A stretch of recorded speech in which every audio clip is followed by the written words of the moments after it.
Good. You want me to interpret? Yeah.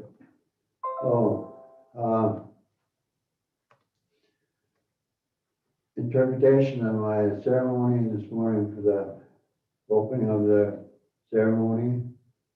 I made an offering to the east, the food and the tobacco and the wild rice of the Bogichigan, or the gift. I made an offering to the east of their offerings. And to the west, the same thing. Same thing to the east, south, the same thing. Made that offering with all that thing that they put out there. West, north, up above, down below, water, especially this island here. Our grandfather, the keeper of the wild rice, Himanu, they call him, and his helper, the rice bird, and all the ones that are on the island there. I made the offering to them for the food, the tobacco, wild rice, and all that. And then the last is the sun. And he says that I'll take the gifts of tobacco in the morning, and the food, and the wild rice as the gifts. And he's smiling down upon us that we still believe, that we still follow the way that was given to the Anishinaabe. So that was the end of my ceremony. And I want to thank everybody for allowing me to open this meeting. Miigwech, big thank you. Miigwech. That's my Anishinaabe name, Miigwech. Miigwech, Jane, thank you. Miigwech. Miigwech. As always, we start our meetings off with invocation by Jean Goodsky, so we make sure our meeting starts in a good way. Good morning, everybody. Minogajib Bujuanin. We'll get going with the regular council or special RTC meeting for May 5th. With that, I will call the meeting to order. Roll call, please.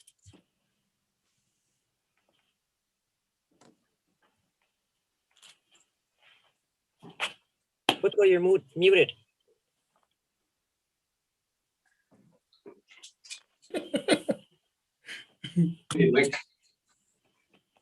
Kathy Chambers, Here. David Morrison, Here. Travis Morrison, Here. Jane Drift, Here. Peter Boney. Here. Okay, we have a quorum. Next, we have approval of the agenda. I just got, Go ahead, Rob. sorry. I just got one thing to remove under Tracy Dagan, the request for Lake Vermilion Powell Committee raffle. Okay.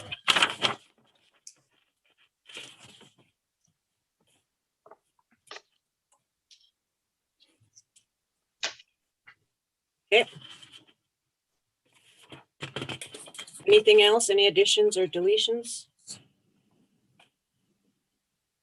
All I got. Okay.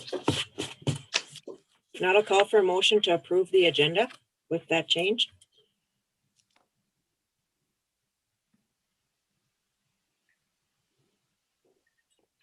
Move. Moved by David. Is there a second? Second. Second by Travis. All in favor signify by saying aye. Aye. Opposed, silent, motion carried. Next, we have approval of minutes from April 7th, 21 in Net Lake.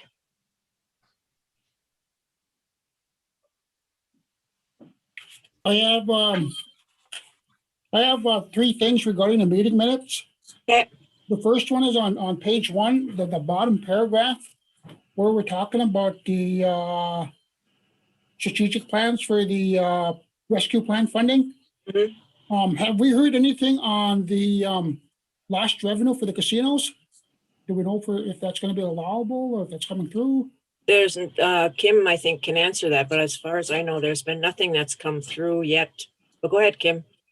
No, there's not a lot of guidance yet, but the money, we don't even know how much we're getting, and they have not even asked for bank account information. And I think we just talked about this week or last week, and might have been in a Turk meeting, because there was supposed to be 1 billion split up equally that was supposed to be out in 60 days. So I think that 60 days is coming up within the next 10 days.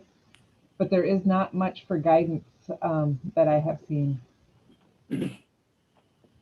So then with that 1 billion, we will get how much? Let me figure it out here. Kim, there's 580 tribes. Now there's 580. Well, they put the Minnesota Chippewa tribe down as one tribe. Oh, So you okay. have to add 6 tribes to the 574. Okay.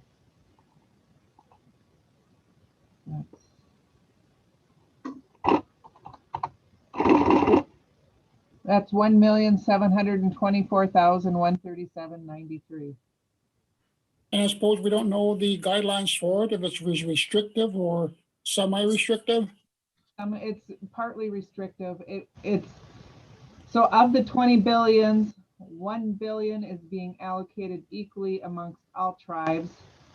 And then the 19 billion, they're still, I believe, working on the formulation on how they're going to split that up. Okay, all right. Thank you. Yep. My second thing is on page 2. It's regarding down at the last, regarding the lottery and the lots. It's regarding Elmer Boge's lot, number 1472 at the bottom. The issue is that on part of it, where it sits, there's a big drainage culvert that runs right alongside it. We were looking at it yesterday. And on this side, the left side of that big culvert where his lot is that it's basically like a marsh back there. And we were kind of wondering if how much it would cost to fill it in, if it's possible.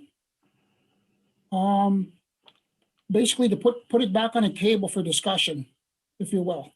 And with the council and Barb and Joel, get everybody at the table and talk about it.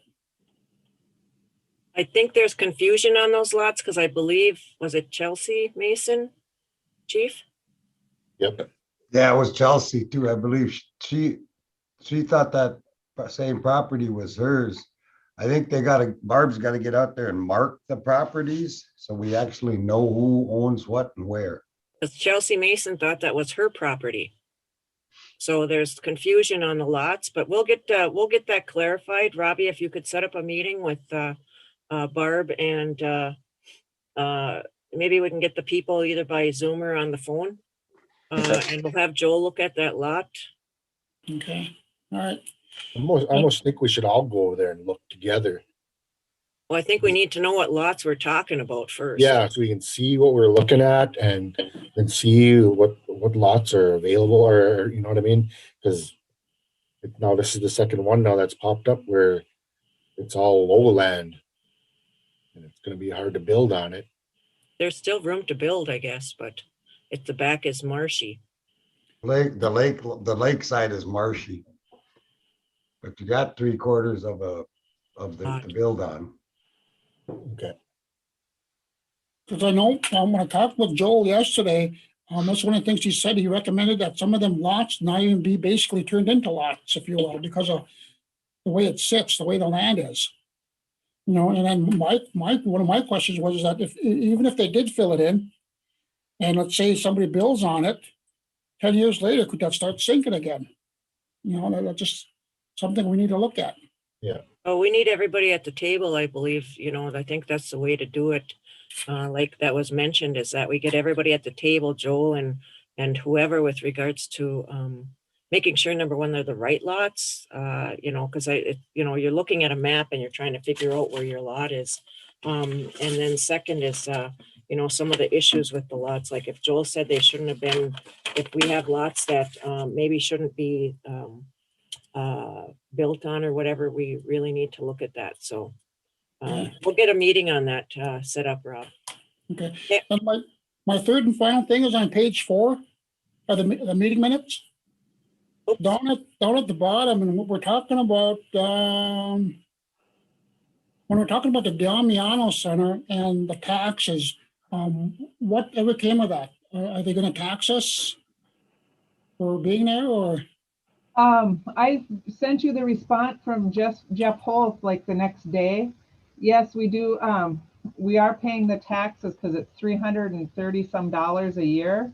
Okay. There is a obscure state law that we do have.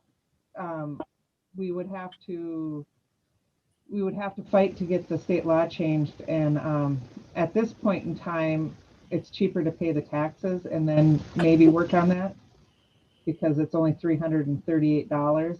Okay.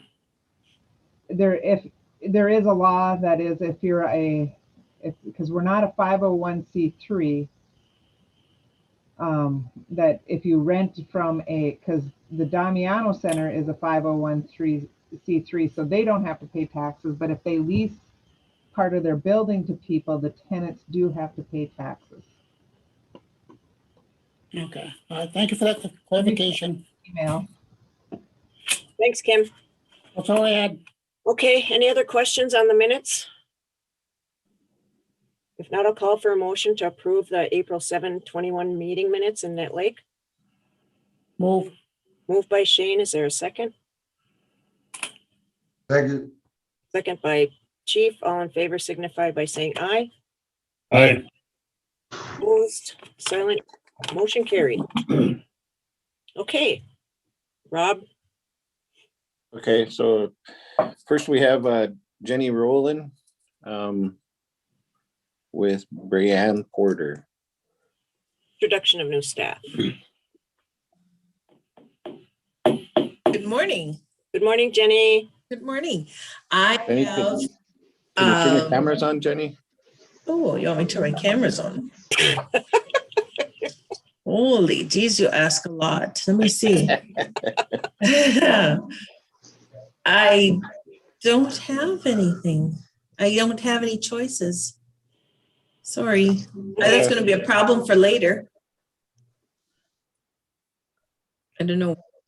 No, it's okay. If you don't have that option. All right. When I need it later, though. Okay, so I have introducing Brianne Porter. She has returned to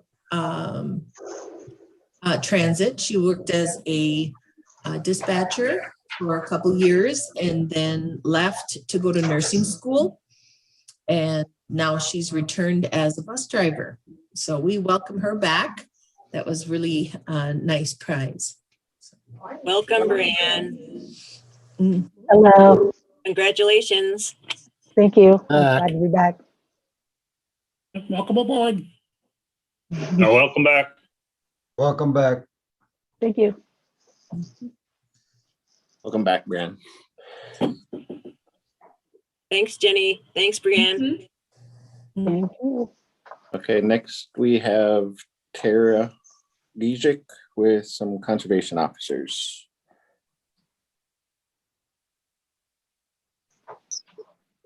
Good morning, Tara. Good morning. Why isn't my camera on? Well, Must be a camera day. yeah, I don't know why, but you can hear me, right? Yes, we can. So, Yep. that's weird. Okay. Well, we have our first one is Josh Sherman, and he's the Chief Conservation Officer. He started his position on April 12th. He comes with 5 awesome years as a conservation officer for the Boys Fort Band. He'll still be doing conservation work, conservation officer work, but he has more administrative duties and a more senior role in conservation and enforcement. So Josh Sherman is the first one.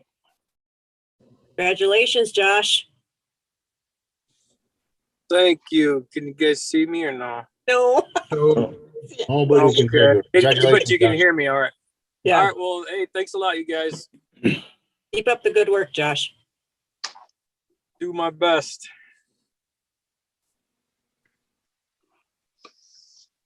Yeah, thank you, Josh. Thanks, Josh. Hey, Okay. Kara. Okay. And the second one is Tony Mason. He's our new conservation officer. He started his position April 12th as well. So we got to get him some training. He's still got to go to Artesia, but he already comes with plenty of experience. He has had a military career. He's a hunter, fisherman, trapper, overall outdoorsman. He does have band member children. You guys know the beautiful Mason girls. Those are Doris and Pete's grandkids. So he does have a tie to the band. And again, his name is Tony Mason. He started on April 12th. Welcome, aboard, Tony. Thank you very much, guys. Oh, congratulations. Welcome aboard, Tony. Congratulations, Tony. Congratulations, Josh.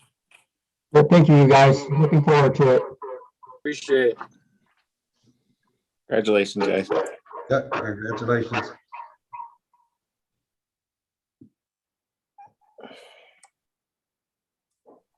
Okay.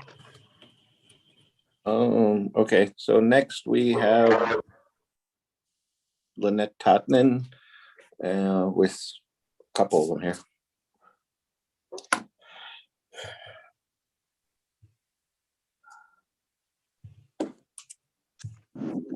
Hey guys, it's Corey. I'm here for Lynette. I have Mark Drift and Sheila Lempia.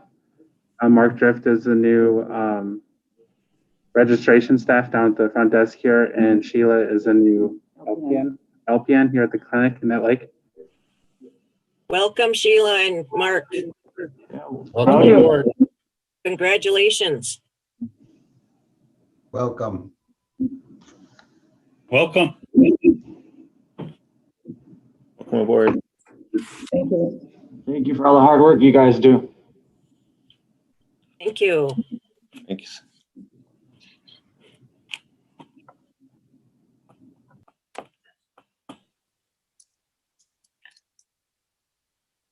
Okay. Hey, Corey, do you have, oh, did you leave already? Hey, Corey, you still there? I'm still here. Do you have Jody McCormick? I don't. He's a new RN that's in Tower. I know Danielle was supposed to try to get him on. She's on. Oh, there's on? Jody. Yep. Oh, okay, okay. Yeah, Buzu. Bonjour, Jody. Buzu, welcome aboard. Thanks. Welcome aboard. Congratulations. Yeah, miigwech. Welcome. Congratulations.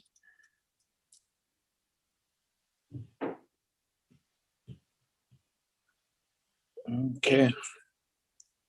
Thanks, Thanks, guys. guys. Next, Yep, Yeah, welcome well- aboard. and then the last one we have is Melissa Wright with Shauna Boney.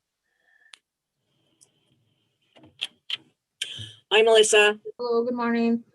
We have Shauna Boney. She started on April 26th with us as the new arms worker. She'll be providing armed services to band members in the area. Congratulations, Shauna. Welcome aboard. Welcome aboard, Shauna. I'm excited. Welcome Oh. aboard. Thanks. Yeah, welcome aboard, Shauna. Congratulations, welcome aboard. Congratulations.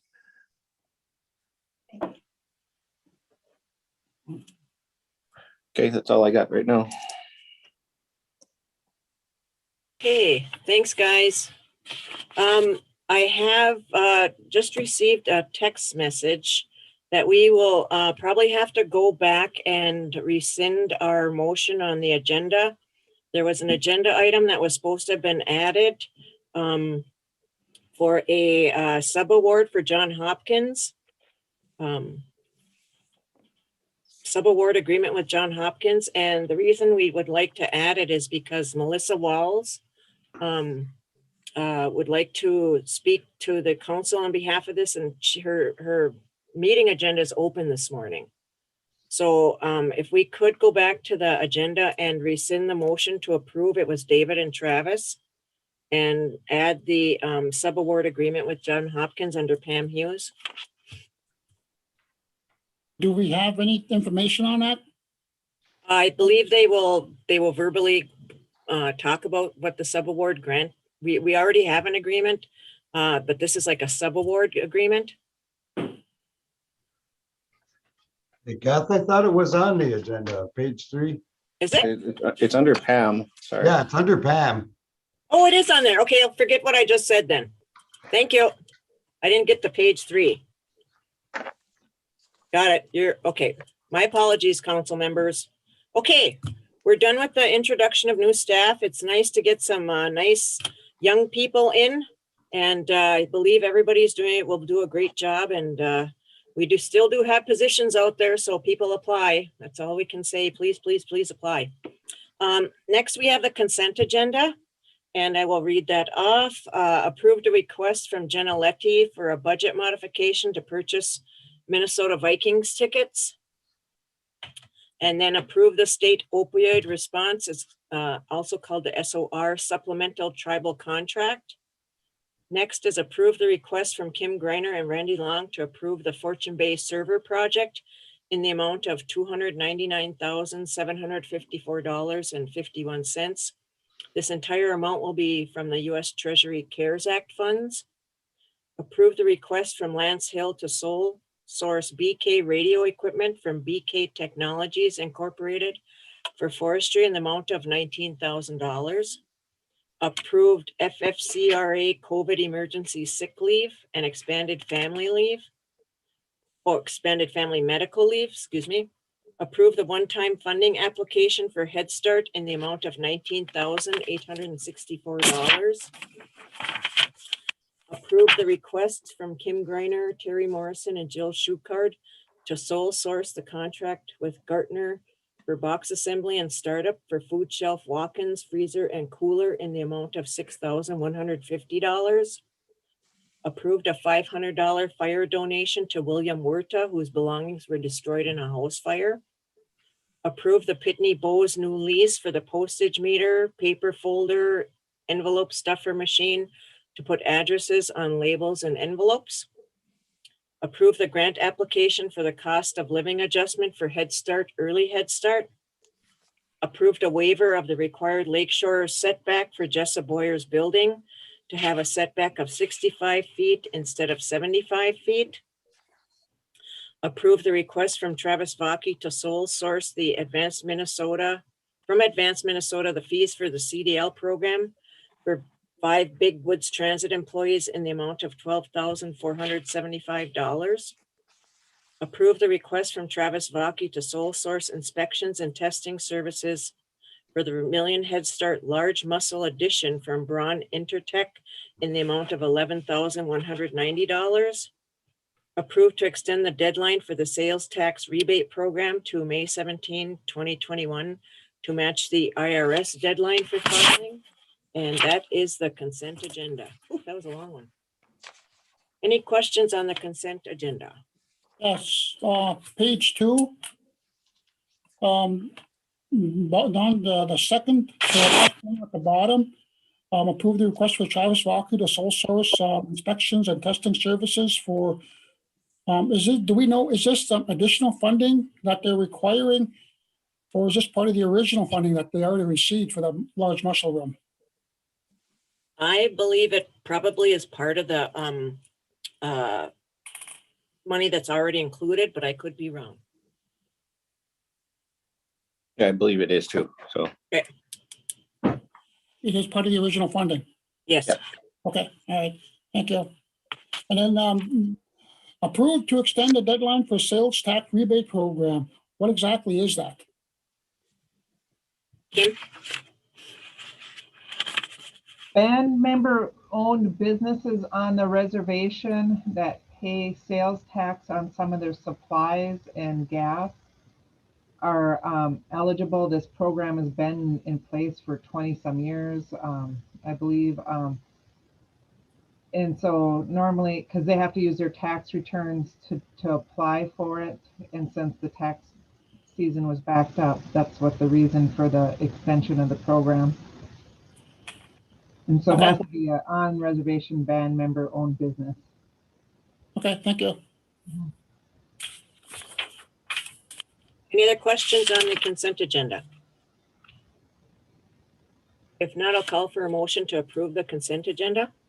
Move. Moved by Chief. Is there a second? Second. Seconded by Travis. All in favor signify by saying aye. Aye. Aye. Opposed, silent, motion carried.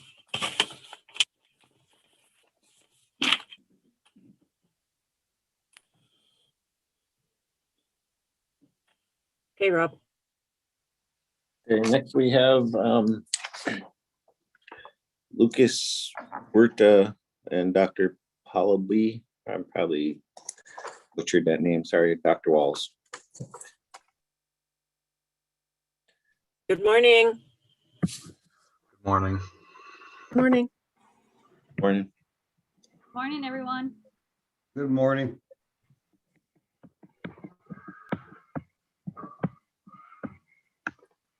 Okay, I think Lucas is going to take it away. Okay. All right. Well, hello, everyone. It's a great honor to be here. My name is Lucas Huerta Kazabuski, and here today with me are Doctors Pallaby and Walls. A little background on me. I'm a second-year pharmacy student at the University of Minnesota College of Pharmacy Duluth campus. My family comes from Bois Forte. I am the grandson of Warner Huerta, and my mother is Anna Huerta Kazabuski. And I've been conducting research with Dr. Pallaby for 6 years in the area of substance use disorder. And I've worked with Dr. Walls for over a year now, and with several other tribal communities, including Bois Forte in the past. Recently, I was accepted into a competitive research program called CTSI. And as part of my training with CTSI, they want me to create a project of my choosing. And the topic for that project.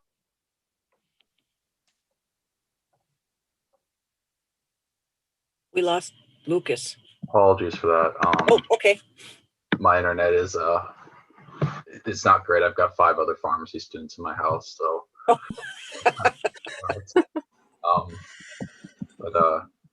Anyways, what was the last thing you heard from me? Your project is named, then it went. Right. Okay. So the topic for my project is elder well-being. I picked it because it's important to me. I know it'd be important to our community, given the value of our elders. And given some past work I did on a SAMHSA grant in Bois Forte, where I interviewed elders, I saw there was a need to see how they're all doing. So the importance of this project is not only just to see how elders are doing, but also this is a part of my training as a researcher to learn how to conduct research in an ethical and responsible manner in tribal lands, given I wish to continue doing that as part of my career. The purpose of this project is to talk to elders about their well-being and their needs around their well-being, and that will involve interviewing elders and asking them about their well-being with regards to overall physical, mental, spiritual, and emotional well-being, how they are doing in these areas, and in what ways they could be better supported to improve their well-being. And then after these interviews are conducted and analyzed, I wish to create a report to bring back to the tribal council so you can see how elders are doing and use that report if you wish to inform policy or anything else. I'd also like to create one to hand out to the elders who participate as well, so they can see how other elders are doing as well. And if with your blessing, I'd also like to hand that report to other tribes as well, so they can use it to hopefully improve and inform their policy as well. This project will be conducted under Dr. Palombi and Dr. Walls' mentorship, so they can make sure I'm doing everything responsibly and correctly. I'd also like to invite any input you may have as well as to what you would like me to cover within my interviews with the elders. So if there's a specific topic of interest you'd like me to ask about, I can do that as well. And today I'm seeking a tribal resolution to conduct this project as well.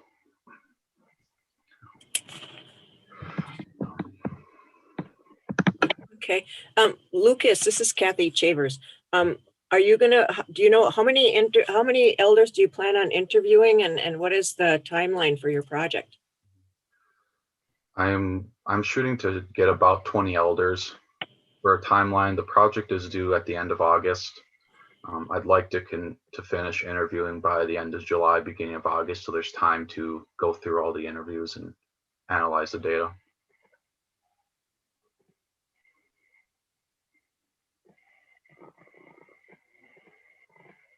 And then, Lucas, once you have your data, when do you anticipate your report to be done completely? The report should be, so data should be analyzed sometime around mid or end of August. And so there'll probably be a report around beginning or mid-September.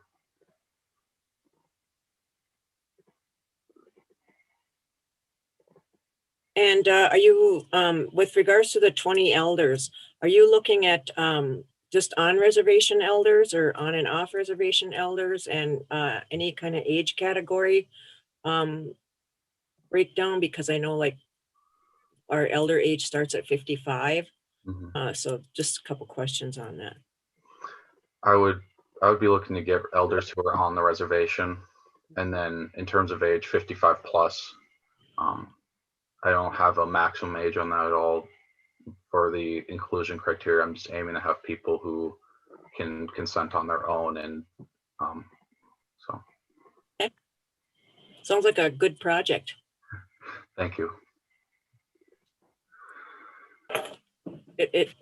I think it will help the reservation itself to see what those needs are for our elders' well-being, and ways that we may be able to incorporate some of their data, some of their responses to programs and services that we have here currently that maybe aren't addressing those needs. Look forward to it. Yeah, this is David Morrison. One thing I had was, I know that since the COVID-19 took place last year at this time, and I know that our Native Heart fitness centers on both sectors of the reservation were working with some of our elders with just getting out and moving and exercising. And since then, it's kind of took a hit, and I know a lot of those elders and haven't been able to get up and really do any light exercising. And so I know that's one of the issues that I would see that is affecting our elders is they're and we just recently reopened our fitness centers with about a month ago, last month and a half or so. But we got to start targeting in our elders again to get them back into the fitness centers to get moving, walking, riding the bikes if they can. And but again, I know that our fitness center people that work there always strive to help our elders get up and just to get some exercising, if not daily, at least a couple times a week. But I know that's something that we need to work on, is getting them back into our centers to just to get moving, because with the nice weather now finally coming back. I mean, I know that the sun is shining up here today, but a lot of our elders, can't really get outside because, sometimes it's so cold and it's rainy and wet. And, but I know that, we'd like to get them back in our fitness centers to, just to get some movement. So I think that's one thing that, that I'd like to see come out of this is just to get our elders back into, utilizing our fitness centers again. But sounds like a good program, like a good idea what you're wanting to do, and I'd like to see your information after you compile everything and share that with us again. So it sounds like a good idea. Thank you.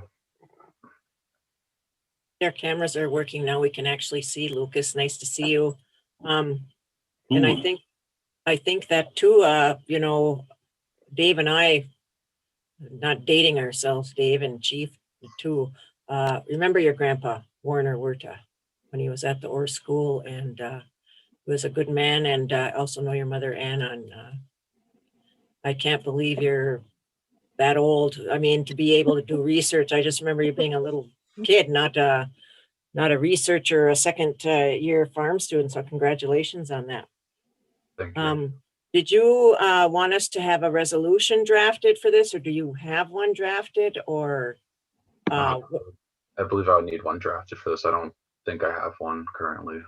Okay, we can have our legal draft one up and work with yourself and Melissa and Dr. Palombi, Dr. Walls, to get that drafted correctly. So, any other questions or comments for Lucas? Yes, I do. Oh, go ahead, Jane. Thank you for doing that, for doing the work that you're doing. With this information that they're gathering to find out some of the services that we're lacking in addressing our elders' needs, and one question comes to mind is once you gather the information, who's going to own the rights to that information? You will own the rights to it. I talked to CTSI about it, and I told them that you would own it, and they're fine with that. One obligation with CTSI is that they do want me to present a poster, but I talked to them about that also. And if I don't need to present on the results at all of this project, if you do not want me to, but in terms of ownership, you would own it. Okay. And then the second thing is after maybe a year or two, are you going to come back and check up on them and see what progress has been made from on behalf of the tribe, and say, okay, yeah, the tribe did come up with some programs to address some of the needs that were identified in your findings? At this point, there wasn't a plan to do that, but that's a project I can definitely do for a year out. I just, with CTSI and the quick turnaround on it, I just didn't integrate that into what I gave them, but as a future project, I can do that. Okay, thank you. I would like to say thank you. Yeah, I ran track for your grandpa back in the day. And I went to school with your mom. You're welcome. Okay, well, we'll get a resolution drafted, but we'll approve it here, and we'll have our attorney work with Lucas and Dr. Walls and Dr. Palombi on getting that resolution. So do we have a motion to approve a resolution for Lucas's elder well-being? One more question. Oh, go ahead, Lucas, sorry. No, it's all right. So like I said with Mr. Drift, CTSI requires a poster presentation on the project in October. And I talked to them and said I can either present on the information or ethics around it if you're not okay with me presenting on the data that was found. I just wanted to make sure you were aware of that, and that's okay if I present on one of those topics. With it. What does CTSI stand for? I'm trying to remember the acronym. Center for Translational Science Institute. Okay, thank you, Dr. Palombi. Yep. I was just curious because it's like, ooh, okay, that makes it even more complicated sounding. Anyway, okay. I don't think there's any problem with that, what Lucas just stated, Council. Okay. All right, okay. Great project, I'll move on that. Okay, we have a motion to approve with Travis. Do we have a second? Second. Second by Chief. All in favor signify by saying aye. Aye. Aye. Opposed, silent, motion carried. Great job, Lucas.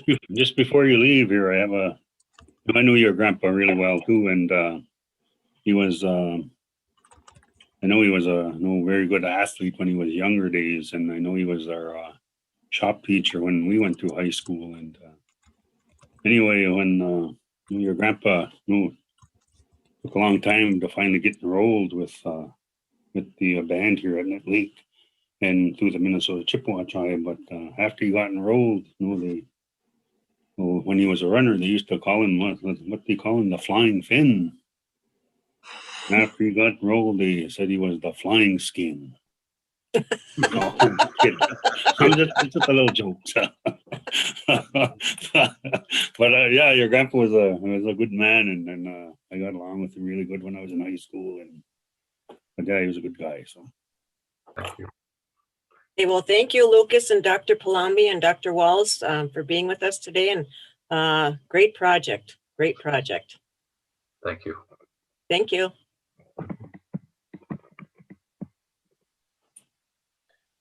Okay, next we have Jenna Letty and Muriel Deegan with the resolution of gambling permit.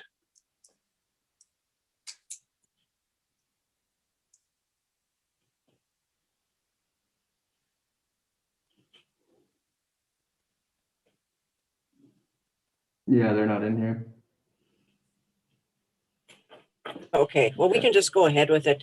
We have a request from Jenna and Muriel with regards to a gambling permit resolution for the city auto glass, which I believe this has been done for like a raffle or whatever they want to have when they have their event at Fortune Bay every year. So this is just something that they've done every year at Fortune Bay.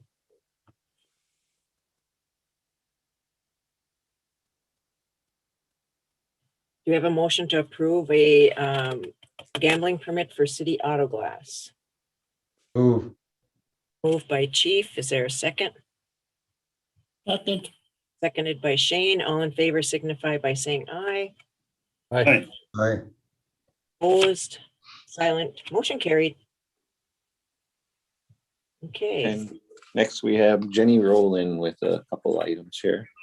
Okay.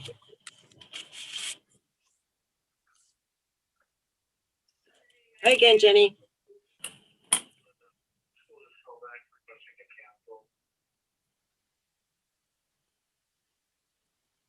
Jenny, you're muted. And no camera again. All right, there we go. Thank you. Hey, hi, we see you. So 2017, I attempted to apply for a Tiger grant, which is a federal Department of Transportation grant that is highly competitive. And it was supposed to include a cost benefit analysis, which I had no idea what that was. And I certainly couldn't write one, but I did get a hold of one afterwards. And it was this like a 1/2 inch thick glossy page, way beyond my skill level. Anyway, we were unsuccessful in getting that grant.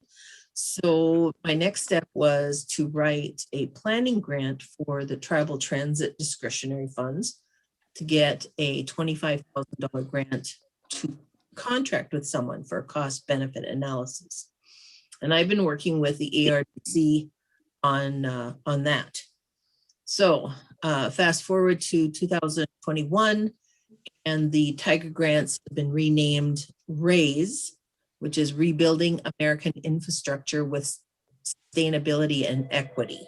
Same kind of grant, highly competitive for transit facilities on tribal lands and for the rural and transit areas that no match is required. So we're looking at, I'm working with, let me see, working with DSGW Architects through the ARDC to do the transit facility design, conceptual site design. We're going to stress green theme, water reclamation, solar panels, in-floor heat. I think they even mentioned they'd like to do a study of, I'm trying to think, but it's groundwater, thermal. Geothermal? Yes, and I don't. Ah! Oh, he's just right over my shoulder, just like that all the time. So you gonna sit down? No? All right. So so they're gonna be working on that. Their fee is $8,000. Can you hear? Yes. No, but that's okay. Oh, all right. No, I want him to hear. There you go. Okay, so as I explained in my memo, we're going to be working on this grant. I'm partnering with the ARDC. I have attached our agreement for scope of work in the actual grant writing. They'll also be the contractor for the cost benefit analysis. And I have written that grant for $25,000 is sitting there just for that purpose. DSGW Architect, the Big Woods Transit Program can cover their fee of $8,000. And so I've attached a resolution so that you will authorize me to make application. And I've also attached the contract with DSGW Architects. We're going to be going for at least 5 to 6 million. But again, it's very highly competitive. They do give, if you're not successful, they do give you a review afterwards, tell you where you're weak. I was on a conference call with Red Cliff tribe in northern Wisconsin, and they've been successful in this grant. It was their 5th application that made them successful. So I guess that we're not going to give up. Okay. Sounds good. Sounds really good, Jenny. And then just out of curiosity, if this was approved, where would this facility go? Well, that's Joel. I'm going to pass the baton to Joel. Well, we're hoping it'll go next to the food storage building if there's room. Oh, okay. Also in Jenny's grant, she's also included running sewer and water out there. Mm-hmm. Yes. Oh, okay. Community water and sewer.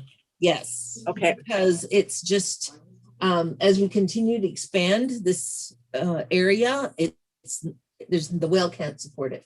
Yeah. Just support it. Okay. Barely support Joel's facility, right? On gallons per minute. Yep. Yes. Okay. I tried to talk him into an extension off of his garage, but he said no.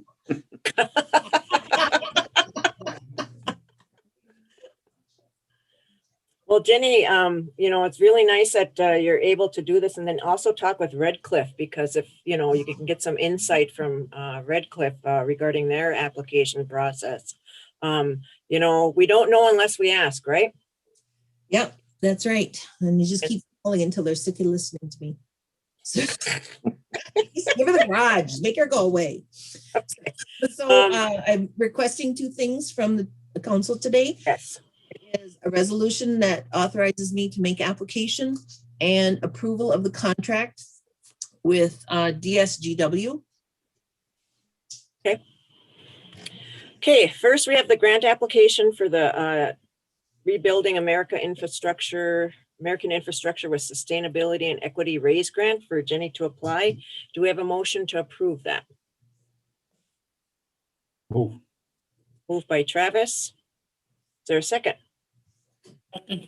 Second by Shane. All in favor signify by saying aye. Aye. Opposed, silent, motion carried. And next she has a agreement with regards to partnering with DSGW, and they will be contributing $8,000 from the transit program for this project, for the transit garage grant writing facility. Okay, do we have a motion to approve that grant application? Ooh.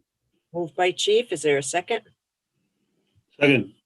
Second by Dave. All in favor signify by saying aye. Aye. Opposed, silent, motion carried. Jenny, one question. When is this grant due and when will you know? It's due on July 12th.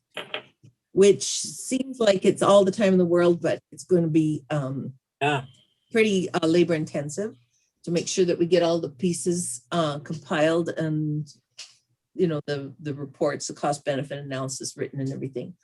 So. Do you know when you'll know the results of the grant application? I believe by November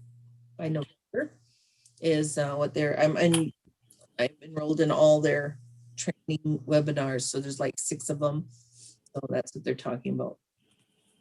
Good. Well, good luck. Well, can't get it if I don't apply. So that's right. That's right. Good luck. Thank you very much. Great job, guys. All right. Thanks. Thank you. Thank you. All right. Just like. Okay. Next, we have Pam Hughes with a couple items also here.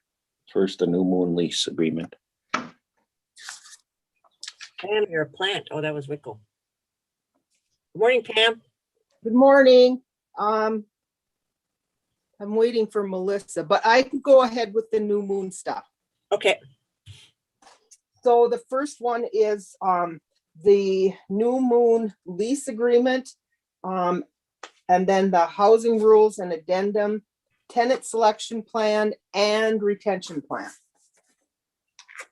So Jeff has looked at all of these. He has made some revisions. He did,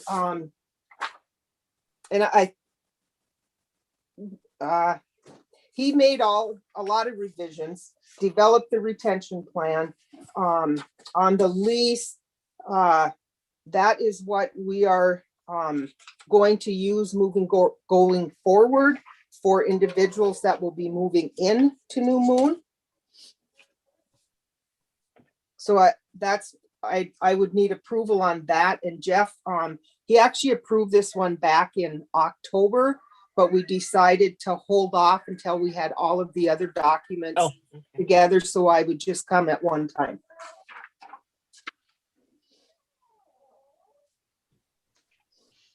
Hang on, Pam. I'm just kind of going through some of this. So this is basically for all the tenants in the building that the rules to abide by and their leases and the other leases that are in place now. Once, if those individuals leave or whatever, and somebody new moves in, then these will be the new leases. Yes, the new lease. And then all tenants will be given an updated copy of the house rules. There were some minor changes. He changed some language. One of the areas that we looked at were in the house rules and addendums that we had from D.W. Jones. They listed pools and trampolines. And the reason, well, they had pools, trampolines, etc. And so the reason for those not being allowed were liability issues on sport. And so the language there was changed. And the reason we had to change it is because it didn't include, so right now we have an individual that has put up a swing set, and they've also have a sandbox, which is not only a liability when we have our lawn taken care of in the summer. We can't be moving around stuff like that. So Jeff had changed the word to, hang on, Jesus, why don't I have that? He changed it to fixable, or how did he change it? I'm sorry. So I thought I had the new one sitting in front of me, and I still have the old one. So what Jeff did was, so that we were more clear, it's now called fixed recreational items. And so it does include the pools, the trampolines, swing sets, sandboxes, and that where they cannot be installed in the yards at New Moon. And like, it's still acceptable, the pools, trampolines, etc., because he said under etc., it would include those fixed recreational items.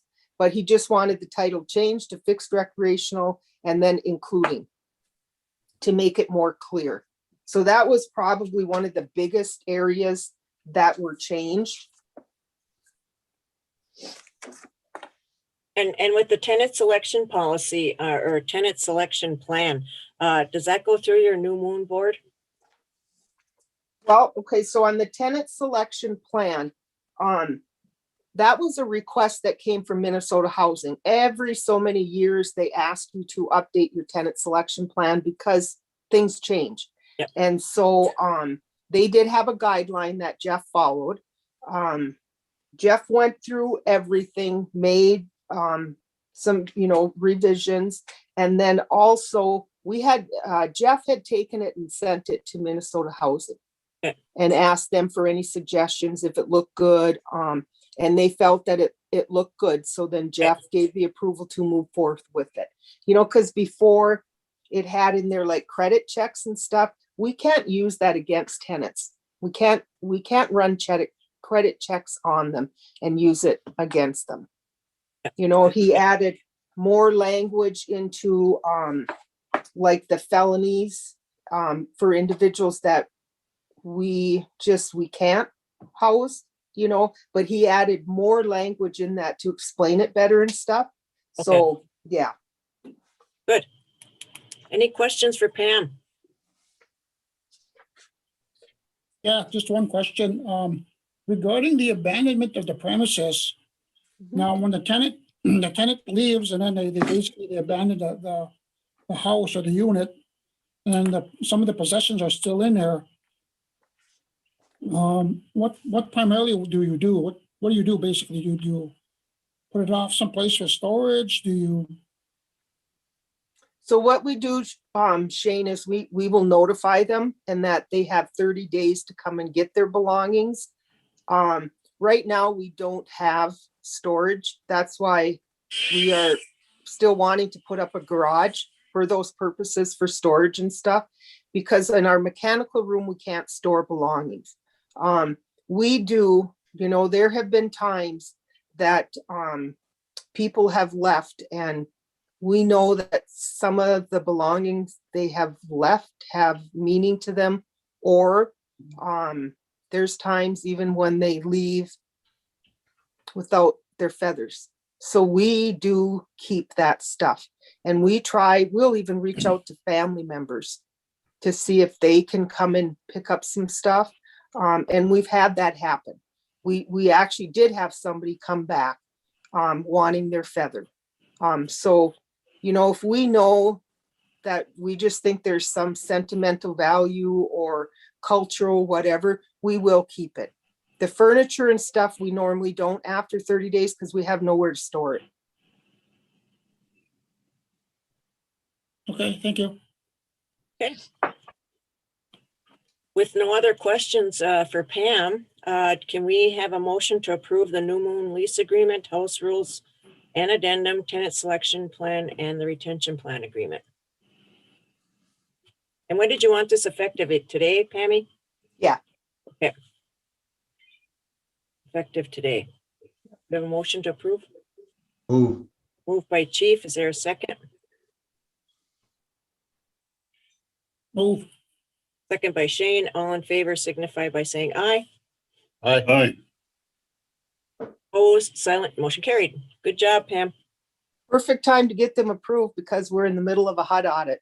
Oh, and they were wonderful. asking for updated. So, yeah. Thank you. Hi again, Melissa, Dr. Walls. You can call me Melissa, of course. Would you, everybody? Okay. We see you now. Yes, you can see me now. Good morning, everyone. So a year ago, it's hard to believe this, a year ago, Pam and I presented an idea for a project to use some pretty innovative methods from a colleague that I learned this technique from at Johns Hopkins to get an accurate count of substance users in our communities. This is a collaborative idea with Boys Fort, Cherokee Nation, and Johns Hopkins. So at that time, we shared more details about this idea, and the council gave us a resolution. It was number 89-2020 to apply for funding. Well, we got it. So we're back now to I think Pam, just, you want approval for the subaward coming in. So we Yes. wrote funds into the grant where a chunk of the grant funding, I think it's about $97,000, would come to Boys Fort in direct and indirect funds as a subaward agreement over the next 4 years. Wonderful. Well, congratulations on getting some money. Yay. We like Now we have that. to do the work. That's the stressful part. But it's a good project, I think. Really, it's a very good project and needed, and we're very honored to be part of this. And thank you, Melissa, for that, and Pam, because to be part of a special project across the country, to have Boys Fort involved in it is just wonderful. It's wonderful. So, okay. Any questions for Pam or Melissa? If not, I'll call for a motion to approve the subaward agreement with the Johns Hopkins University for funding in the amount of $97,000 over 4 years. Move. Moved by Travis. Is there a second? Second. Seconded by Dave. All in favor signify by saying aye. Aye. Aye. Opposed, silent, motion carried. Yay. Thank you very much, Miigwech. Yeah, Miigwech, see you again. Yep. Miigwech. Thanks. Have a good day. Thank you, ladies. Okay, next we have Miranda Lilia with a couple items. First off, the Boys Fort Tribal Court Code of Ethics for Court Employees.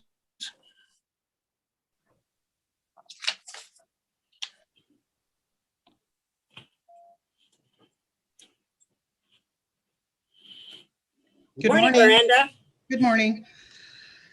So on the agenda today, I have two documents. The first one on the agenda is the Code of Ethics for Tribal Court Employees.